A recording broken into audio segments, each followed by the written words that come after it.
पुरख निर्भौ निर्वैर अकाल मूरत अजूनी सैभं गुरप्रसाद। जप आद सच जुगाद सच है भी सच नानक होसी भी सच।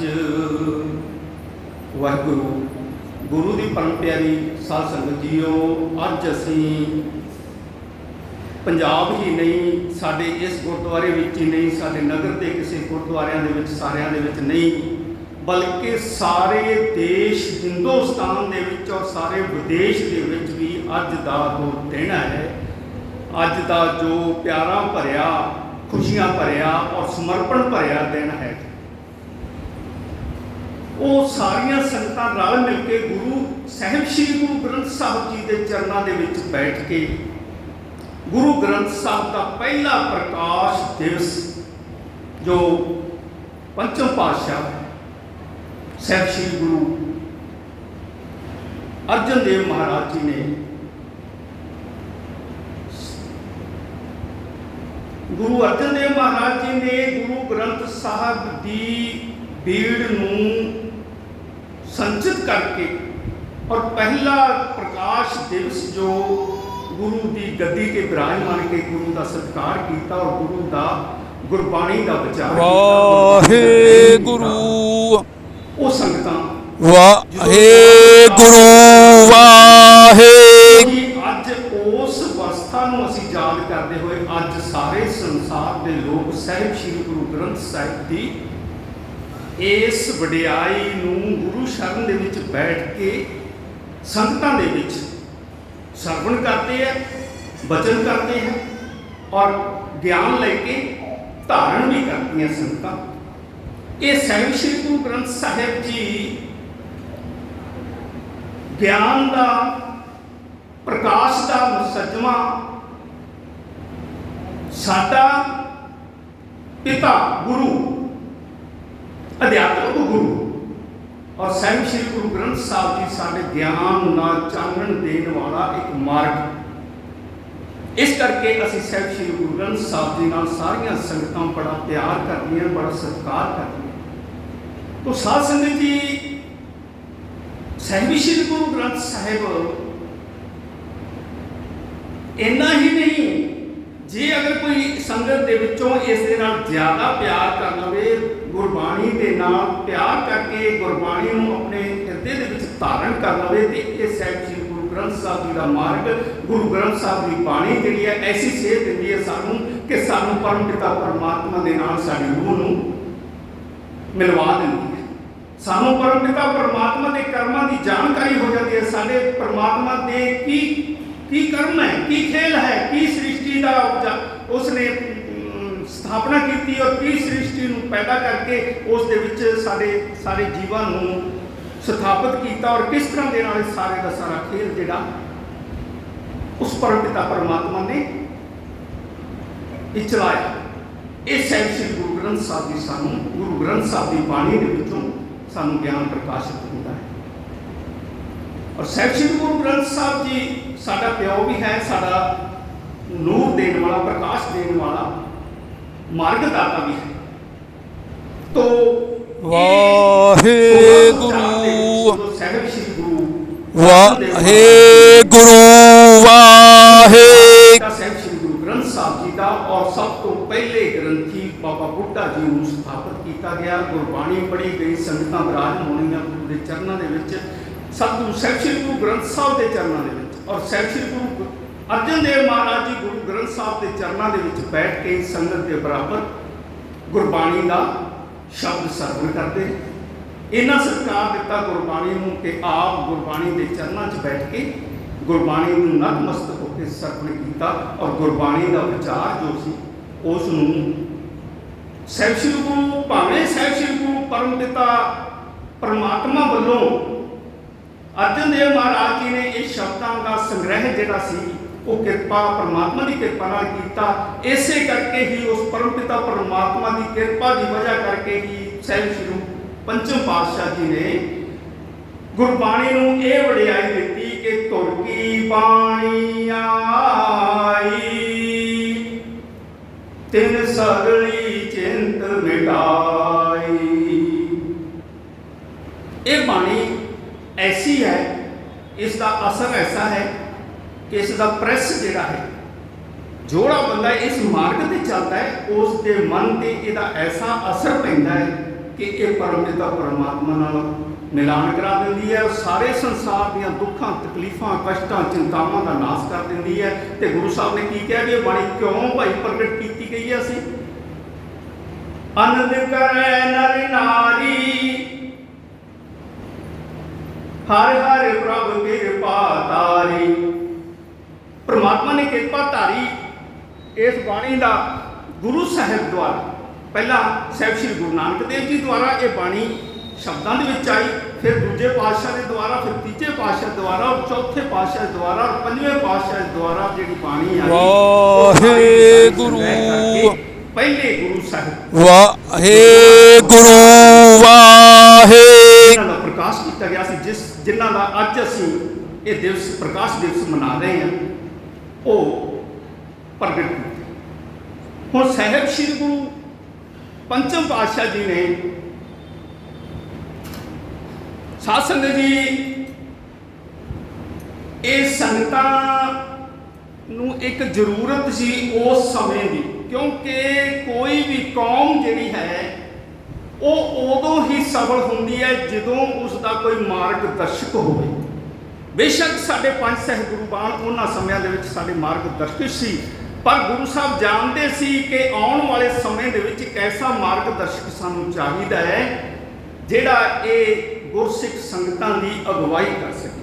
इस करके सानू गुरु साहिबाना नूं ये जरूरत महसूस हुई कि एक ऐसा ग्रंथ तैयार किया जाए जो सच ते आधारित होवे, जो परमात्मा की शरण दे विच होवे, जो परमात्मा के हुक्म दे विच चलदा होवे, जो परमात्मा दी रीतां नूं मनदा होवे, जो परमात्मा दी प्रीतां नूं मनदा होवे।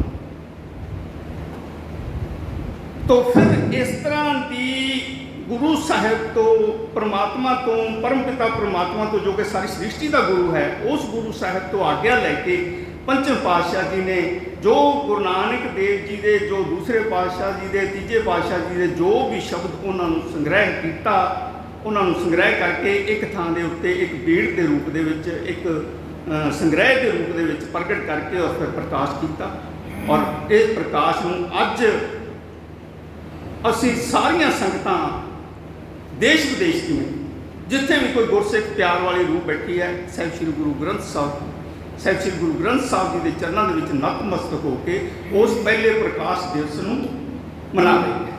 और साध संगत जी, साहिब श्री गुरु पंचम पातशाह जी ने साहिब श्री गुरु ग्रंथ साहिब की बाणी पढ़ने वास्ते साहिब श्री गुरु ग्रंथ साहिब जी के वजीर जो स्थापित किए, उस समय वो समय के महान विचारक, महान गुणी, सच के धारनी और इन्ने के साहिब श्री गुरु नानक देव जी तो लैके दूजे तीजे चौथे पंजवें पातशाह तक गुरु चरणों के संगत करते हुए भाई बाबा बुढ़ा जी, बाबा बुढ़ा जी ने साहिब श्री गुरु ग्रंथ साहब जी का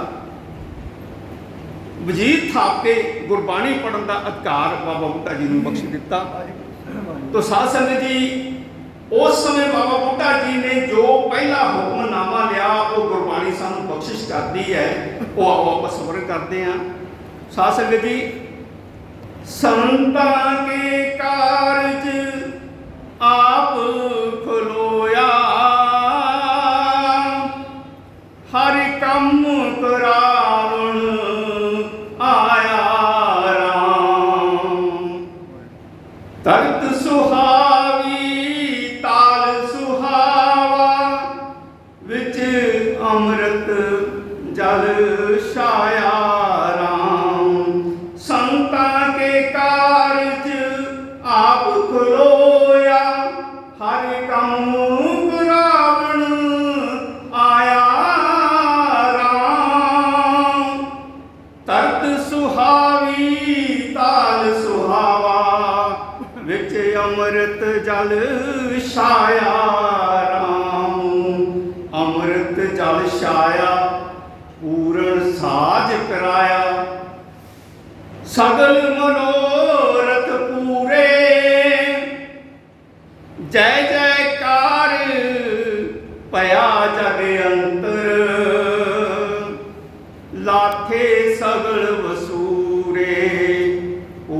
पुरख अचोते अविनाशी, जस वेद पुराणी गाया, अपना बिरद रखिया परमेश्वर, नानक नाम त्याया। तो सासंग जी ये पहला हुक्मनामा बाबा बुढ़ा जी ने पढ़िया संगतां दे समक्ष साहिब श्री गुरु ग्रंथ साहब की हजूरी दे विच। तो सासंग जी इस शब्द का थोड़ा जिहा विचार कर लीए कि पंचम पातशाह ने जदों सरोवर की खुदाई करनी शुरू की ते उस खुदाई दे विच सिख संगतां भी हाज़र होईयां और उस दे नाल पंचम पातशाह साहिब श्री गुरु अर्जन देव जी ये कहते हैं कि परमात्मा भी इस कारज दे विच हाज़र होए। संतां के कारज संत कौन होंदे? जो परमात्मा के प्यारे होंदे आ, उन्हां दा कोई काम होवे तो परमात्मा आप हाज़र हो जाए। संतां के कारज आप खलोया, वो परमपिता परमात्मा आप आके खड़ गया और टोपी चक के मिट्टी जी सी वो बाहर कढ़नी शुरू कर दी। ये पंचम पातशाह जी कहते हैं कि सानू इस गल का ज्ञान हो गया।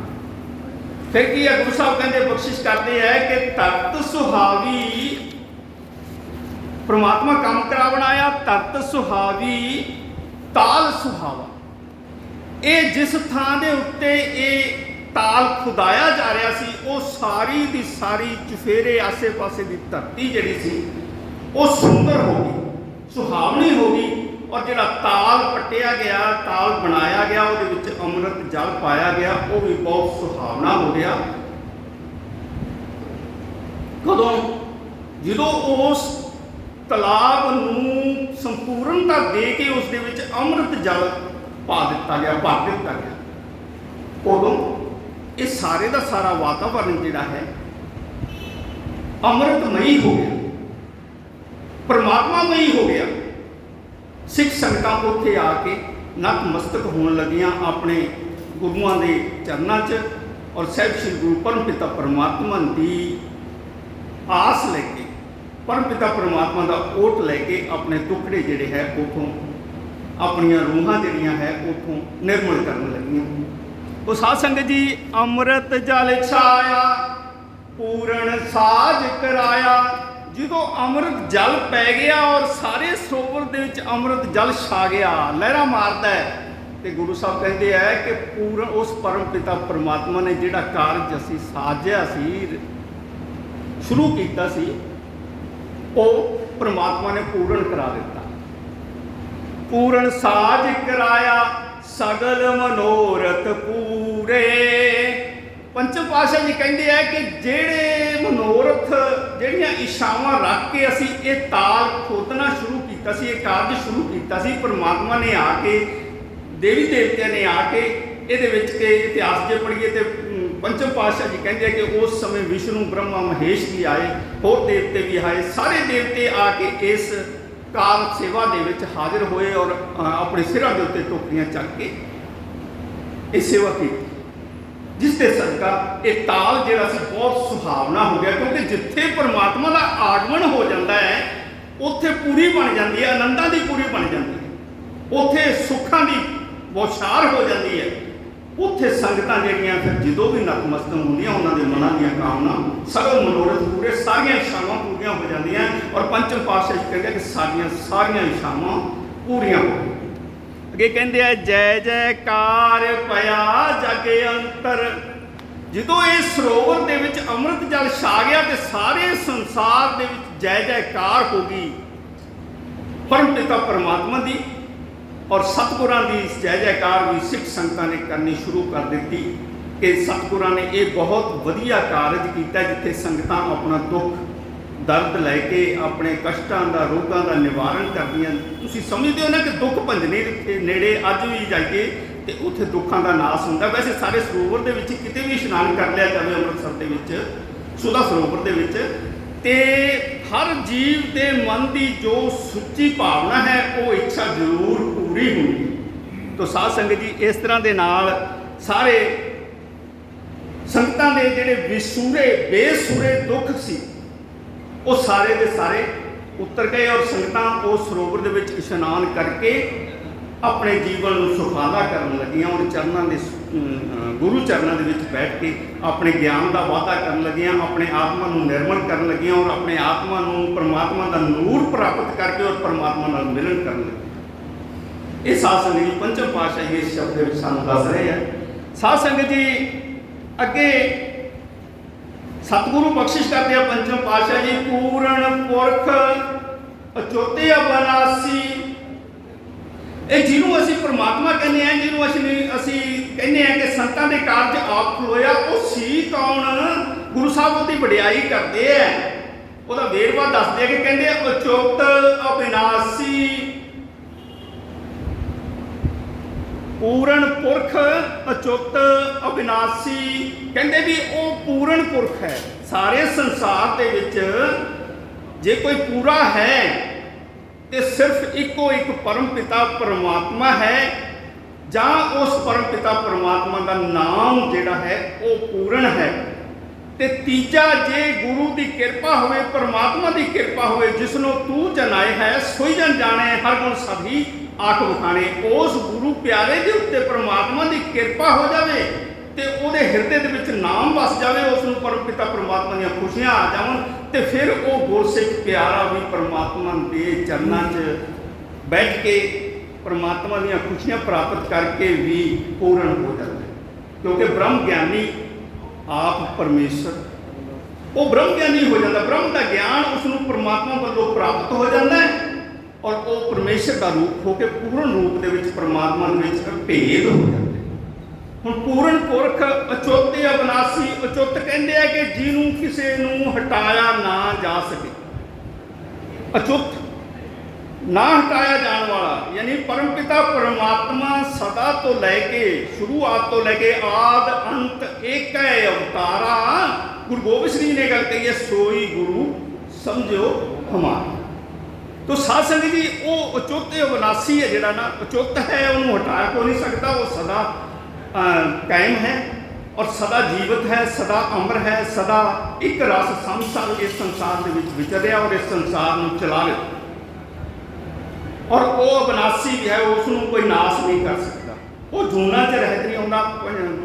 ਗੁਰੂ ਸਾਹਿਬ ਸ੍ਰੀ ਗੁਰੂ ਨਾਨਕ ਦੇਵ ਜੀ ਨੇ ਜਪਜੀ ਸਾਹਿਬ ਦੇ ਵਿੱਚ ਵੇਰਵੇ ਲਿਖੇ ਹੈ, ਇੱਕ ਓਂਕਾਰ ਸਤਿਨਾਮ ਕਰਤਾ ਪੁਰਖ ਨਿਰਭਉ ਨਿਰਵੈਰ ਅਕਾਲ ਮੂਰਤ ਅਜੂਨੀ ਸੈਭੰ ਗੁਰ ਪ੍ਰਸਾਦ। ਉਹ ਪਰਮਾਤਮਾ ਦੇ ਇਹ ਗੁਣ ਹੈ। ਇਹ ਵੇਰਵਾ ਕਰਕੇ ਬਹੁਤ ਲੰਬਾ ਹੋ ਜਾਏਗਾ, ਸ਼ਾਇਦ ਟਾਈਮ ਮੇਰਾ ਖਿਆਲ ਹੈ ਇੱਥੇ ਖਤਮ ਹੋ ਜਾਏਗਾ। ਤੋ ਇਸ ਤਰ੍ਹਾਂ ਦੇ ਨਾਲ ਸਾਧ ਸੰਗਤ ਜੀ ਉਹ ਪਰਮ ਪਿਤਾ ਪਰਮਾਤਮਾ ਜਿਹੜਾ ਇੰਨੀ ਵਡਿਆਈ ਵਾਲਾ ਸੀ, ਉਸ ਨੇ ਆ ਕੇ ਇਸ ਕਾਰਜ ਦੇ ਵਿੱਚ ਹਿੱਸਾ ਪਾਇਆ।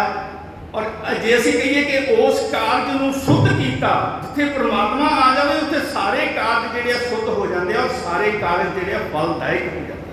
ਤੇ ਇਸ ਕਰਕੇ ਗੁਰੂ ਸਾਹਿਬ ਕਹਿੰਦੇ ਆ, ਜਸ ਵੇਦ ਪੁਰਾਣੀ ਗਾਇਆ। ਜਦੋਂ ਪਰਮਾਤਮਾ ਇਸ ਥਾਂ ਦੇ ਉੱਤੇ ਆ ਕੇ ਪ੍ਰਗਟ ਹੋਏ ਤੇ ਵੇਦਾਂ ਨੇ ਵੀ, ਵੇਦ 4 ਵੇਦ ਬ੍ਰਹਮਾ ਨੇ ਰਚੇ ਸੀ, ਜਿਸ ਤਰ੍ਹਾਂ ਸਾਡੇ ਗੁਰੂ ਗ੍ਰੰਥ ਸਾਹਿਬ ਜੀ ਹੈ ਇਸ ਤਰ੍ਹਾਂ ਹੀ ਵੇਦ ਹੈ। ਪਰ ਵੇਦ ਵੀ ਮਨੁੱਖ ਦਾ ਰੂਪ ਧਾਰਨ ਕਰਕੇ, ਪੁਰਾਣ ਵੀ ਮਨੁੱਖ ਦਾ ਰੂਪ ਧਾਰਨ ਕਰਕੇ ਜੀਵਾ ਦੁਆਰਾ ਉਹਨਾਂ ਨੇ ਉਸ ਪਰਮ ਪਿਤਾ ਪਰਮਾਤਮਾ ਦਾ ਗੁਣ ਜਿਹੜਾ ਸੀ ਵੇਦ ਔਰ ਪੁਰਾਣਾਂ ਨੇ ਗਾਇਨ ਕੀਤਾ। ਗੁਰੂ ਸਾਹਿਬ ਬਖਸ਼ਿਸ਼ ਕਰਦੇ ਆ ਸਾਨੂੰ, ਗੁਰਬਾਣੀ ਦੱਸ ਰਹੀ ਹੈ, ਮੈਂ ਆਪਣੇ ਕੋਲੋਂ ਨਹੀਂ ਦੱਸ ਰਹੀ। ਅੱਗੇ ਹੁਣ ਗੁਰੂ ਸਾਹਿਬ ਕਹਿੰਦੇ ਆ ਕਿ ਉਸ ਪਰਮ ਪਿਤਾ ਪਰਮਾਤਮਾ ਨੇ ਖੁਸ਼ ਹੋ ਕੇ ਸਾਡੇ ਤੇ ਕੀ ਮਿਹਰਬਾਨੀ ਕੀਤੀ। ਕਹਿੰਦੇ ਵੀ ਗੁਰੂ ਸਾਹਿਬ ਬਖਸ਼ਿਸ਼ ਕਰਦੇ ਆ, ਆਪਣਾ ਬਿਰਦ ਰੱਖਿਆ ਪਰਮੇਸ਼ਰ। ਆਪਣਾ ਬਿਰਦ, ਉਸ ਪਰਮ ਪਿਤਾ ਪਰਮਾਤਮਾ ਦਾ ਇਹ ਬਿਰਦ ਹੈ ਕਿ ਜੋ ਵੀ ਰੂਹ ਉਸ ਨਾਲ ਪਿਆਰ ਕਰਦੀ ਹੈ, ਕਿਉਂਕਿ ਸਾਰਾ ਸੰਸਾਰ ਉਸ ਨੇ ਬਣਾਇਆ, ਸਾਰੀਆਂ ਰੂਹਾਂ, ਸਾਰੇ ਬੰਦੇ, ਸਾਰੇ ਜੀਵ ਜੰਤੂ ਉਸ ਦੇ ਬਣਾਏ ਹੋਏ ਹੈ। ਉਸ ਨੂੰ ਬਣਾਉਣ ਵਾਲਾ ਕੋਈ ਨਹੀਂ ਹੈ। ਥਾਪਿਆ ਨਾ ਜਾਏ, ਕੀਤਾ ਨਾ ਹੋਏ, ਆਪੇ ਆਪ ਨਾ ਨਿਸ ਹੋਏ।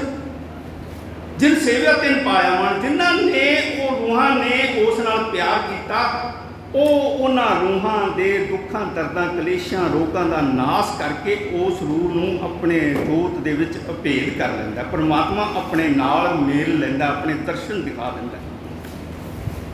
ਤੋ ਸਾਧ ਸੰਗਤ ਜੀ, ਇਹ ਪੰਚਮ ਪਾਤਸ਼ਾਹ ਜੀ ਨੇ ਦੱਸਿਆ ਕਿ ਇਸ ਤਰ੍ਹਾਂ ਦੇ ਨਾਲ ਇਹ ਸਾਰੇ ਕਾਰਜ ਦੇ ਵਿੱਚ ਸ਼ਾਮਲ ਹੋ ਕੇ ਪਰਮ ਪਿਤਾ ਪਰਮਾਤਮਾ ਨੇ ਆਪਣਾ ਬਿਰਧ ਰਖਾਇਆ, ਕਿਉਂਕਿ ਉਹਦਾ ਬਿਰਧ ਸੀ ਕਿ ਆਪਣੇ ਬੱਚਿਆਂ ਦੀ ਦੁੱਖ ਸੁੱਖ ਦੀ ਨਿਗਰਾਨੀ ਕਰਨੀ, ਆਪਣੇ ਬੱਚਿਆਂ ਦੀ ਪਾਲਣਾ ਕਰਨੀ, ਆਪਣੇ ਬੱਚਿਆਂ ਨੂੰ ਸਿੱਧੇ ਮਾਰਗ ਤੇ ਲਾਉਣਾ, ਆਪਣੇ ਬੱਚਿਆਂ ਨੂੰ ਸਹੀ ਰਸਤਾ ਦਿਖਾਉਣਾ, ਆਪਣੇ ਬੱਚਿਆਂ ਨੂੰ ਆਪਣੇ ਨੂਰ ਤੋਂ ਜਾਣੂ ਕਰਵਾਉਣਾ ਵੀ ਉਸ ਦਾ ਫਰਜ਼ ਹੈ।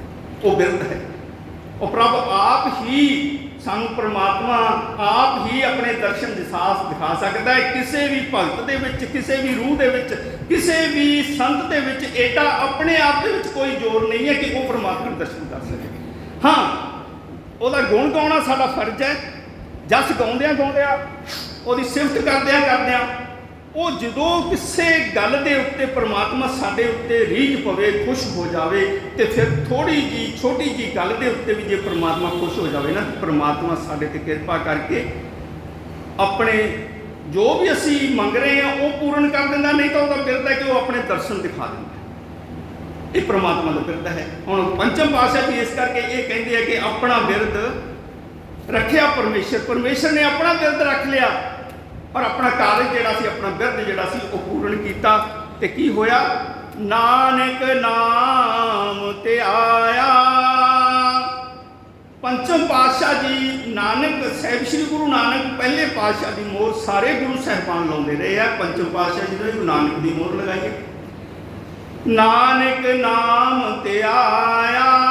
ਕਹਿੰਦੇ ਵੀ ਇਹ ਸਾਰਾ ਕਾਰਜ ਪਰਮਾਤਮਾ ਨੇ ਸਾਡਾ ਬਿਰਧ ਕਿਉਂ ਰੱਖਿਆ, ਉਸ ਸਥਾਨ ਦੇ ਉੱਤੇ ਏਡੀ ਕਿਰਪਾ ਕਿਉਂ ਕੀਤੀ ਕਿ ਸਾਰੇ ਜਿੱਥੇ ਜਿਹੜੇ ਵੀ ਉਹਦੇ ਦਰਸ਼ਨ ਕਰਦੇ ਆ, ਜਿਹੜੇ ਵੀ ਉਹਦੇ ਇਸ਼ਨਾਨ ਕਰਦੇ ਆ, ਉਹਦੇ ਸਾਰੇ ਵਿਸੁਰੇ ਜਿਹੜੇ ਬੇਸੁਰੇ ਭਾਵ ਬੁਰਾਈਆਂ, ਅਵਗੁਣ, ਹੋਰ ਚਲਾਕੀਆਂ, ਕਾਮ, ਕ੍ਰੋਧ, ਲੋਭ, ਮੋਹ, ਹੰਕਾਰ, ਸਾਰੇ ਦੇ ਸਾਰੇ ਬੇਸੁਰੇ ਜੋ ਤੱਤ ਹੁੰਦੇ ਆ, ਉਹ ਗੁਰਮੁਖ ਪਿਆਰਿਆਂ ਦੇ ਰੂਹ ਦੇ ਵਿੱਚੋਂ ਦੂਰ ਚਲੇ ਜਾਂਦੇ ਆ, ਸਰੀਰ ਦੇ ਵਿੱਚੋਂ ਦੂਰ ਚਲੇ ਜਾਂਦੇ ਆ। ਉਹ ਗੁਰਮੁਖ ਪਿਆਰੇ ਦੀ ਰੂਹ ਜਿਹੜੀ ਹੈ ਨਿਰਮਲ ਹੋ ਕੇ ਉਸ ਪਰਮ ਪਿਤਾ ਪਰਮਾਤਮਾ ਦਾ ਜਸ ਕਰਦੀ ਹੈ। ਇਸੇ ਤਰ੍ਹਾਂ ਹੀ ਵੇਦਾਂ ਪੁਰਾਣਾਂ ਨੇ ਵੀ ਉਸ ਪਰਮ ਪਿਤਾ ਪਰਮਾਤਮਾ ਦਾ ਜਸ ਕੀਤਾ। ਔਰ ਸਾਹਿਬ ਸ੍ਰੀ ਗੁਰੂ ਗ੍ਰੰਥ ਸਾਹਿਬ ਜੀ ਦੇ ਵਿੱਚ ਇਹ ਸ਼ਬਦ ਸਾਹਿਬ ਸ੍ਰੀ ਗੁਰੂ ਪੰਚਮ ਪਾਤਸ਼ਾਹ ਜੀ ਨੇ ਦਰਜ ਕੀਤਾ। ਔਰ ਇਸੇ ਕਰਕੇ ਹੀ ਬਾਰ-ਬਾਰ ਮੈਂ ਫਿਰ ਕਹਿ ਰਿਹਾ ਕਿ ਪੰਚਮ ਪਾਤਸ਼ਾਹ ਜੀ ਨੇ ਇਹ ਗੱਲ ਕੀਤੀ ਕਿ ਤੁਰ ਕੀ ਬਾਣੀ ਆਈ, ਤਿਨ ਸਗਲੀ ਚਿੰਤ ਮਿਟਾਈ, ਪਰਮੇਸ਼ਰ ਦਿੱਤਾ ਬੰਨਾ, ਦੁੱਖ ਰੋਗ ਕਾ ਡੇਰਾ ਪੰਨਾ।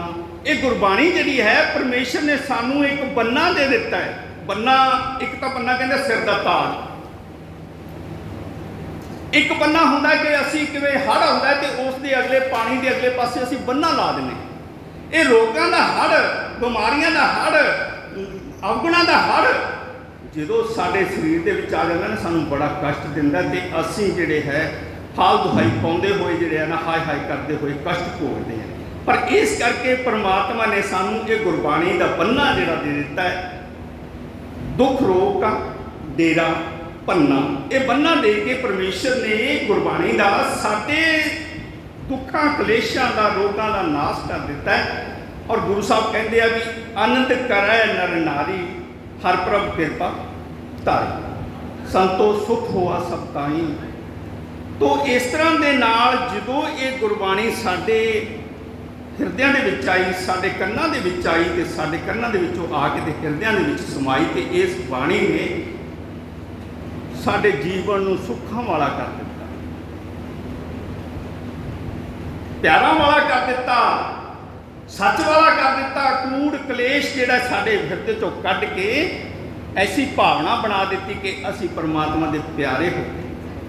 ਔਰ ਇਹੀ ਕਾਰਨ ਹੈ ਕਿ ਅੱਜ ਵੀ, ਅੱਜ ਦੇ ਦਿਨ ਅਸੀਂ ਸਾਹਿਬ ਸ੍ਰੀ ਗੁਰੂ ਗ੍ਰੰਥ ਸਾਹਿਬ ਜੀ ਦਿਵਸ ਜਿਹੜਾ 28 ਅਗਸਤ ਵਾਹਿਗੁਰੂ ਵਾਹਿਗੁਰੂ ਤੋਂ ਇਹ ਸੰਗਤਾਂ ਮਨਾਉਂਦੀਆਂ ਹੁੰਦੀਆਂ ਔਰ ਮਨਾਉਂਦੀਆਂ ਰਹਿਣਗੀਆਂ ਅੱਗੇ ਤੱਕ, ਸਦੀਆਂ ਤੱਕ, ਜੁਗਾਂ ਤੱਕ ਇਹ ਚੱਲਦਾ ਰਹੇਗਾ। ਇਹ ਸਾਹਿਬ ਸ੍ਰੀ ਗੁਰੂ ਗ੍ਰੰਥ ਸਾਹਿਬ ਦੀ ਬਾਣੀ ਜਿਹੜੀ ਹੈ, ਸੱਚ ਦੀ ਬਾਣੀ ਹੈ, ਪਰਮਾਤਮਾ ਦੀ ਬਾਣੀ ਹੈ, ਧੁਰ ਕੀ ਬਾਣੀ ਹੈ, ਖਸਮ ਕੀ ਬਾਣੀ ਹੈ, ਸ਼ਬਦ ਬਾਣੀ ਹੈ, ਨਾਮ ਬਾਣੀ ਹੈ। ਇਹਦੇ ਇਸ ਤਰ੍ਹਾਂ ਦੇ ਨਾਮ ਹੈ।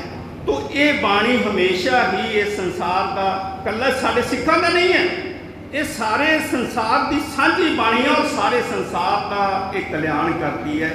ਇਹ ਦੁੱਖਾਂ ਕਲੇਸ਼ਾਂ, ਸਾਰੇ ਸੰਸਾਰ ਦੇ ਦੁੱਖਾਂ ਕਲੇਸ਼ਾਂ ਦਾ ਨਾਸ਼ ਕਰ ਦਿੰਦੀ ਹੈ। ਇਸ ਕਰਕੇ ਇਸ ਗੁਰੂ ਗ੍ਰੰਥ ਸਾਹਿਬ ਦੀ ਗੁਰਬਾਣੀ ਨੂੰ ਅਸੀਂ ਨਤਮਸਤਕ ਹੁੰਦੇ ਹਾਂ, ਪਿਆਰ ਕਰਦੇ ਹਾਂ ਔਰ ਇੱਥੋਂ ਤੱਕ ਕਿ ਵੀ ਆਪਣਾ ਆਪ ਸਾਰਾ ਕੁਝ ਨਿਸ਼ਾਵਰ ਕਰ ਦਿੰਦੇ ਹਾਂ। ਤੋ ਸਾਧ ਸੰਗਤ ਜੀ, ਬਸ ਅੱਜ ਦਾ ਹੁਕਮ ਇੰਨਾ ਹੀ ਹੈ ਤੇ ਇਸ ਤੋਂ ਬਾਅਦ ਜੋ ਪ੍ਰਬੰਧਕ ਹੁਕਮ ਦੇਣਗੇ ਉਹ ਹੋਵੇਗਾ।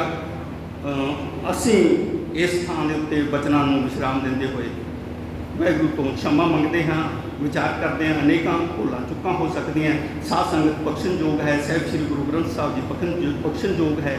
ਦਾਸ ਨੂੰ क्षमा ਕਰਨਗੇ, ਹੋਰ ਬਹੁਤ ਬਖਸ਼ਣਗੇ ਵਿਚਾਰ ਕਰਨ ਦੀ, ਕਿਉਂਕਿ ਗੁਰਬਾਣੀ ਤਾਂ ਇੱਕ ਸਾਗਰ ਹੈ। ਇਸ ਸਾਗਰ ਦੇ ਵਿੱਚੋਂ ਅਸੀਂ ਇੱਕ ਬੂੰਦ ਦਾ ਵੀ ਜੇ ਛੋਟਾ ਜਿਹਾ ਵਿਚਾਰ ਕਰ ਲਈਏ ਨਾ ਤੇ ਸਾਡੇ ਤੇ ਪ੍ਰਮਾਤਮਾ ਦੀ ਕਿਰਪਾ ਸਮਝੀ ਜਾਂਦੀ ਹੈ।